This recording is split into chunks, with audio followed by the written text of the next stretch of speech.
Baik, pada kesempatan kali ini, materi yang akan dibahas yaitu mengenai materi ibadah haji dan umroh, yang mana materi tersebut terdapat dalam mata pelajaran fikih kelas 10 tingkat SLTA. Mari kita perhatikan pemaparan dari materi haji dan umroh berikut ini. Yang pertama yaitu mengenai pengertian haji. Secara bahasa, kata haji artinya sengaja berziarah, mengunjungi, atau menuju tempat tertentu. Adapun secara istilah, haji berarti menziarahi atau mengunjungi Baitullah Ka'bah di kota Makkah Al-Mukarramah dan sekitarnya untuk melaksanakan ibadah-ibadah tertentu seperti wukuf, tawaf, sa'i, melontar jumroh, dan lain sebagainya dengan cara tertentu dengan waktu yang sudah ditentukan.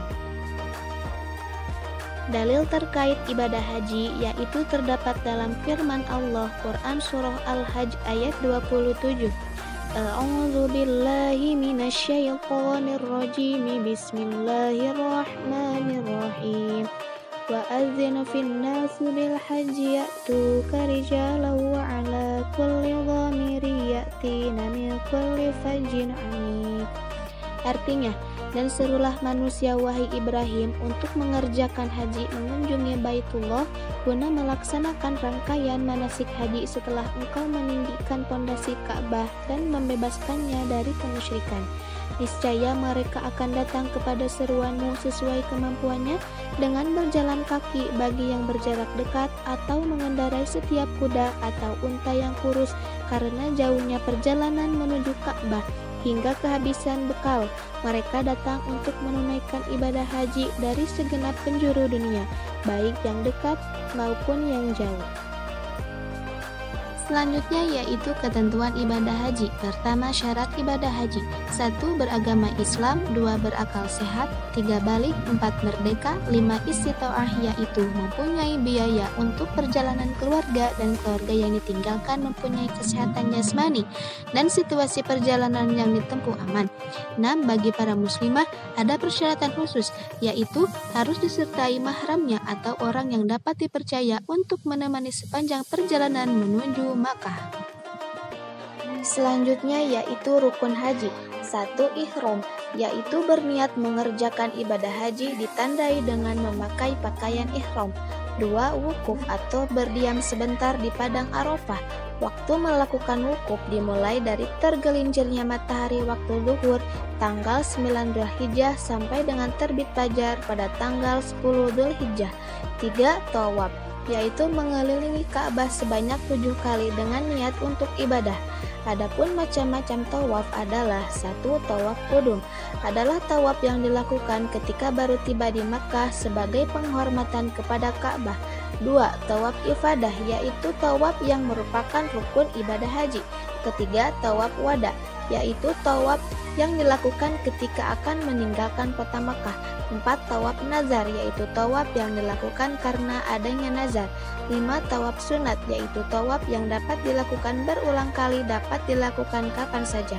Yang keempat dari rukun haji yaitu sa'i, berlari-lari kecil antara Bukit Safa dan Marwah sebanyak 7 kali. 5. Tahallul, yaitu mencukur rambut atau menggunting rambut paling sedikit sebanyak 3 helai. Dan yang keenam adalah tertib. Selanjutnya yaitu wajib haji.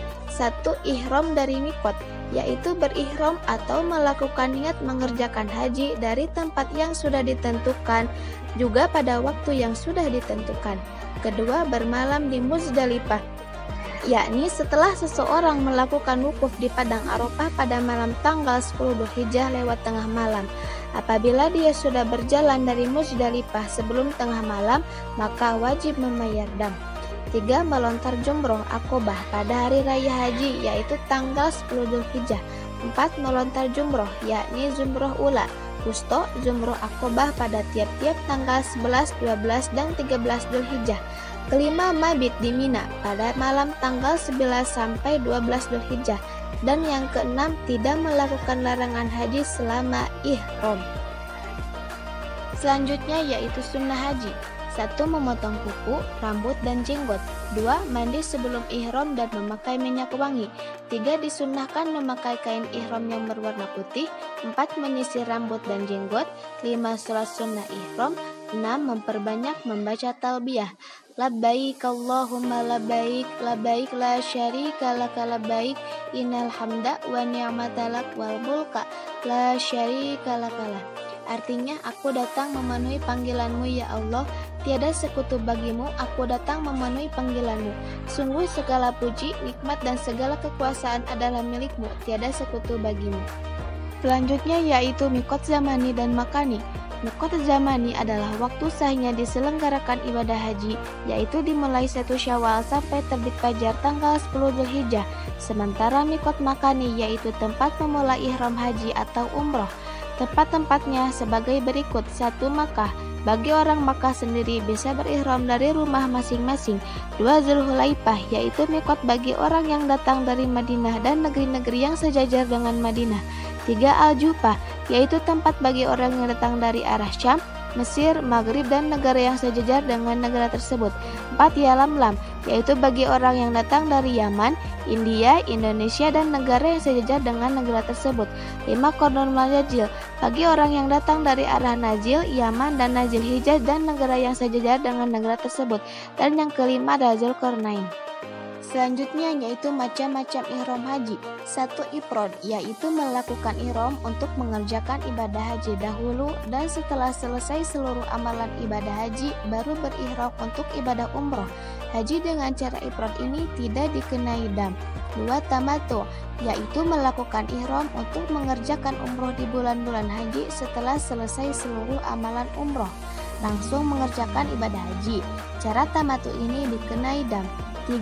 Qiron, yaitu melaksanakan ihram haji dan umroh sekaligus secara bersamaan. Selanjutnya yaitu mengenai ketentuan ibadah umroh. 1. Pengertian umroh. Umroh adalah mengunjungi Ka'bah untuk beribadah kepada Allah Subhanahu wa taala semata.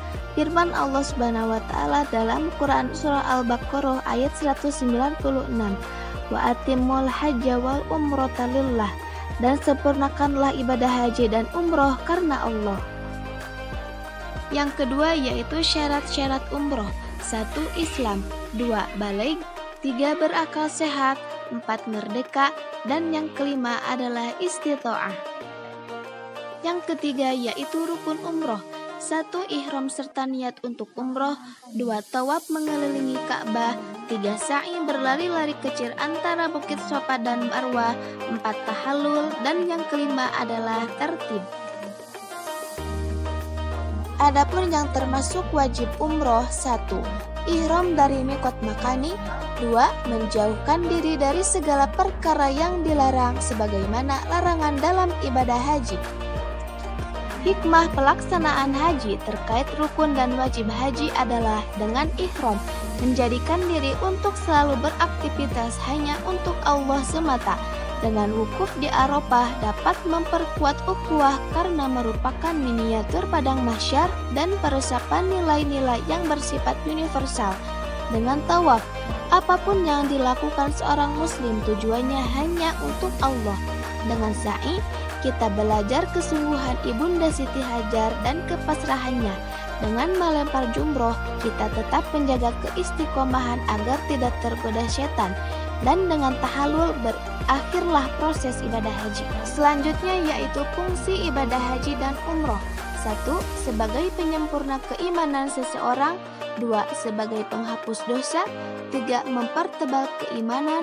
4. Mempererat ukhuwah. 5. Melipat gandakan pahala. Dan yang kelima, mengenal tempat-tempat yang bersejarah. Demikian mengenai penjelasan materi ibadah haji dan umroh, semoga bisa bermanfaat.